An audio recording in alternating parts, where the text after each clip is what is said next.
Welcome to online study at QES.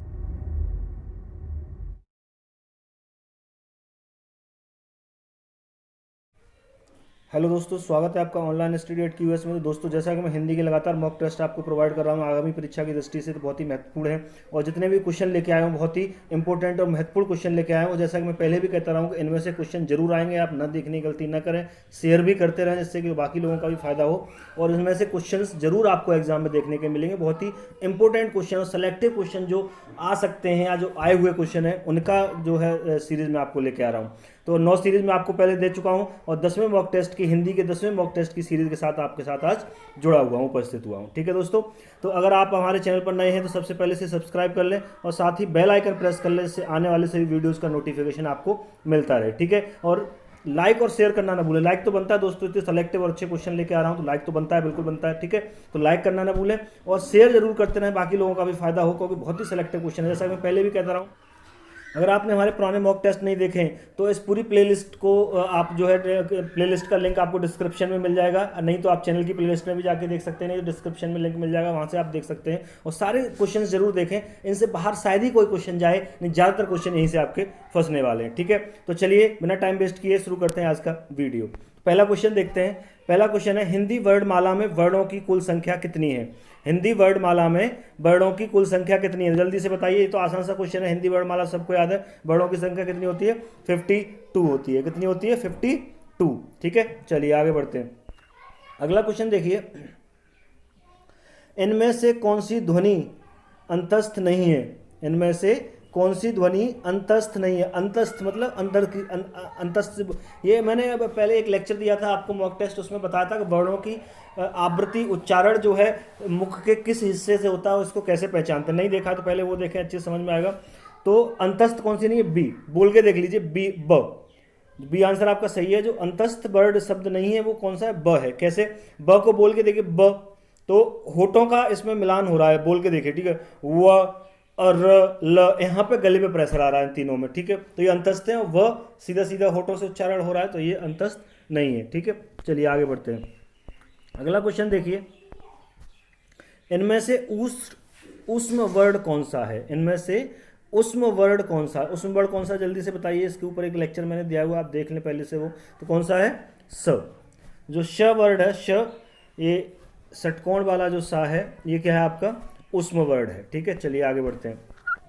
अगला question देखिए, रे को वर्णमाला में स्थान दिया गया है।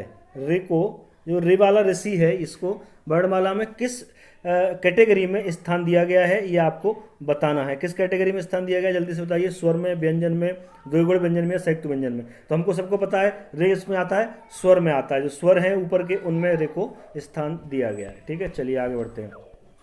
अगला क्वेश्चन देखिए, निम्न में से कौन मूर्धन्य ध्वनि नहीं है?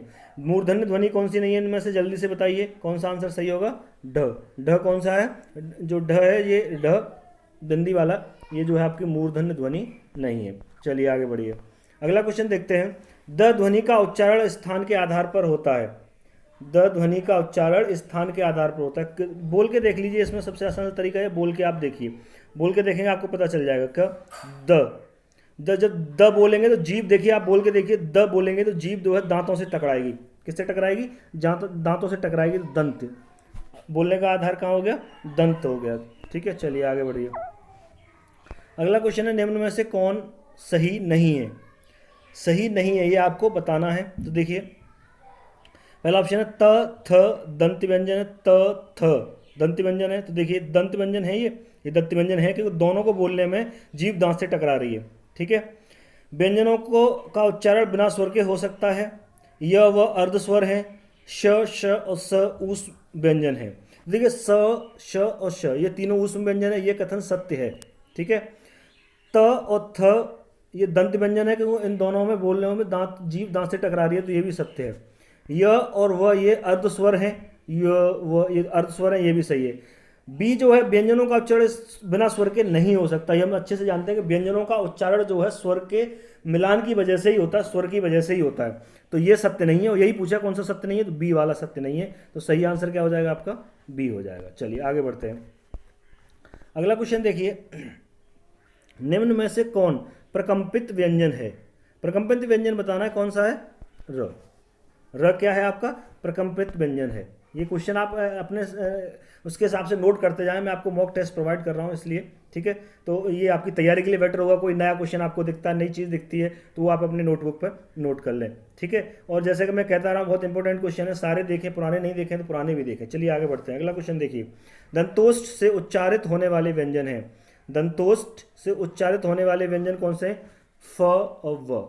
दंतोष्ठ, फ यानी दांत और ओष्ठ, तो फ बोलोगे तो देखिए दांतों से टकराते हुई हवा होठों से निकलेगी, होठ ऊपर की तरफ खींचेंगे। और ऐसे ही व बोलोगे तब भी एयर जो है, हवा जो है दांतों से टकराती हुई निकलेगी और होठ ऊपर की तरफ खींचेंगे। बोल के देख लिए, फ और व, तो होठ और दांत दोनों यूज हो रहा है, तो ये दोनों पहला आंसर सही है। दंतोष्ठ से उच्चारण वाले व्यंजन हो गए फ और व। चलिए आगे बढ़िए। अगला क्वेश्चन है, निम्न में से किस वर्ण का उच्चारण स्थान कंठ नहीं है? कंठ, देख क, बोल के देख लीजिए, क, गले पे जोर पड़ रहा है, क सिर्फ कंठ का यूज हो रहा है।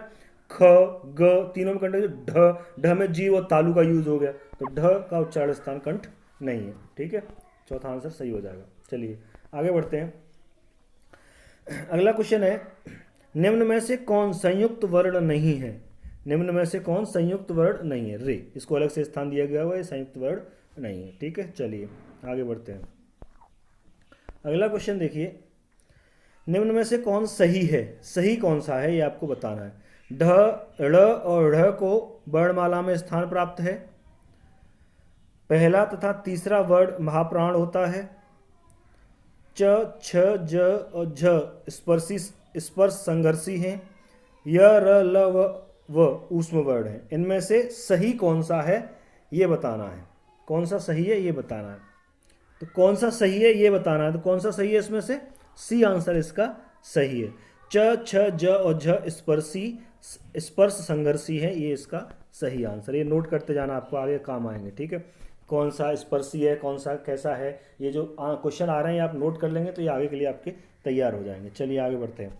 निम्न में से कौन सही शब्द है? सही शब्द कौन सा है? परीक्षा कैसे लिखा जाता है हम सबको पता है, परीक्षा ऐसे लिखा जाता है। ये तीनों जो है आपके गलत हैं, तो बी आंसर सही हो जाएगा। चलिए आगे बढ़िए। अगला क्वेश्चन देखते हैं, निम्न में से कौन सही शब्द है? निम्न में से कौन सही शब्द है? कौन सा सही शब्द है? पुरुष कैसे लिखा जाता है देख लीजिए, हम सब जानते हैं पुरुष ऐसे लिखा जाता है, बी आंसर सही है। ये और ये ऐसे पुरुष लिखने का गलत तरीका है, तो बी आंसर इसका सही हो जाएगा। चलिए आगे बढ़ते हैं। क धन ए से निर्मित रूप क्या होगा? क धन ए, क और ए, छोटी ए की मात्रा क पे लग जाएगी, के हो जाएगा। क्या हो जाएगा? के हो जाएगा। बिल्कुल सही है, ठीक है। आगे बढ़ते हैं। अगला क्वेश्चन देखिए, ग तथा उ से निर्मित रूप है। ग तथा उ, ग तथा उ, तो गु हो जाएगा। ये सीधा सीधा वर्ड है, ठीक है। चलिए आगे बढ़ते हैं। अगला क्वेश्चन देखिए, निम्न में से कौन सत्य है? निम्न में से कौन सत्य है? चार ऑप्शन दिए हुए हैं, पहले तो चार ऑप्शन सही से पढ़िए। स्वर का उच्चारण स्वतंत्र रूप से होता है। व्यंजन हमेशा स्वतंत्र रूप से उच्चारित होते हैं। अनुस्वार तथा विसर्ग हिंदी में प्रयुक्त नहीं होते। व्यंजन दो प्रकार के होते हैं, हार्स और दी। इनमें से कौन सत्य है? तो व्यंजन दो ही प्रकार के होते हैं, ये भी गलत है। अस्वार और विसर्ग हिंदी में यूज होते हैं, तो ये भी गलत है। व्यंजन का स्वतंत्र रूप से उच्चारित नहीं होते, व्यंजन और स्वरों की सहायता से उच्चारित होते हैं, तो ये भी गलत है। तो सही क्या होगा? स्वर का उच्चारण स्वतंत्र रूप से होता है, ये आपका सही है, ठीक है। चलिए आगे बढ़ते हैं। अगला क्वेश्चन देखिए, निम्न में इनमें से ऊष्म ध्वनि कौन नहीं है? इनमें से ऊष्म ध्वनि कौन नहीं है? जल्दी से बताइए कौन सी नहीं है? झ, श, स, श और स, ये तीनों मैंने बताया था ये ऊष्म वर्ड होते हैं, तो झ ऊष्म वर्ड आपका नहीं है। चलिए अगला क्वेश्चन देखिए, अनुतान का संबंध है। अनुतान का संबंध है, किससे संबंध है?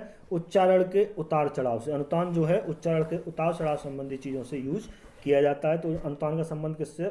उच्चारण के उतार चढ़ाव से है, ठीक है। चलिए आगे बढ़ते हैं। अगला क्वेश्चन देखिए, निम्न में से कौन सही है? सही पूछा है, ठीक है। अल्प प्राण में मुख से वायु की कम मात्रा निकलती है, यही सही है। जो अल्प प्राण होता है उसमें मुख से वायु की मात्रा कम निकलती है, यही सही है। जो अल्प प्राण वर्ड है उनमें से जब उच्चारण करोगे तो वायु की मात्रा कम निकलेगी। ये क्वेश्चन सही है, तो 20 में का एक सही है। तो दोस्तों आज के लिए इतना ही। वीडियो पसंद आया हो तो लाइक और शेयर करना ना भूलें, और अगर आपने अभी तक सब्सक्राइब किया तो सब्सक्राइब करना ना भूलें। ऐसे ही मॉक टेस्ट लेके आऊँगा, जैसे मैंने कहा था बाकी सब्जेक्ट भी हैं, जैसे जीके है, ग्रामीण प्रवेश है, इन सब के भी मॉक टेस्ट मैं आपके लिए लेके आने वाला हूँ, जल्दी शुरू होने वाले हैं, ठीक है। तो आप जो है लाइक और शेयर करना ना भूलें, ठीक है। और जो स्टूडेंट्स टेक्निकल एसएससी जेई वगैरह की तैयारी कर रहे हैं, उस पर भी हमारे चैनल पर बहुत सारी क्लासेस चली हैं, कुछ बीच में ब्रेक हो गई थी, तो वो क्लासेस बहुत जल्दी कंटिन्यू होने वाली हैं। एसएससी जेई वगैरह की क्लासेस भी बहुत जल्दी कंटिन्यू होने वाली हैं मैकेनिकल के लिए, तो वो आप जो है देखना ना भूलें, चैनल को सब्सक्राइब कर लें, ठीक है। मिलता हूँ अगले मॉक टेस्ट में ऐसे अच्छे अच्छे क्वेश्चंस के लिए, तब तक के लिए।